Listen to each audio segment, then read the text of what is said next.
How to find large files quickly in Google Drive. This tutorial shows you how to spot exactly which files are taking up most of your storage. First, open Google Drive in Chrome on your computer. After that, click on Storage from the left side menu. Let me show you.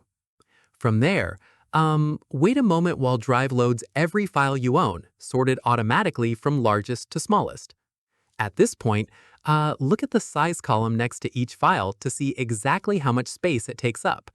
In the next step, click on any file to preview it before deciding whether to keep or delete it. Following this, right-click on a file you no longer need and click on Remove.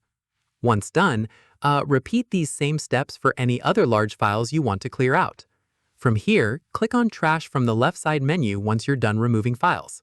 At this stage, click on Empty Trash to permanently delete those files and actually free up your storage space. Keep in mind, files only stop counting toward your storage once they're removed from trash, not just when you delete them the first time. Finally, come back to this same storage page anytime you want to check for new large files taking up space. And that's it. If this guide helped you find large files quickly in Google Drive, give it a like, subscribe for more Windows tutorials, and tap the bell icon for updates. See you in the next one.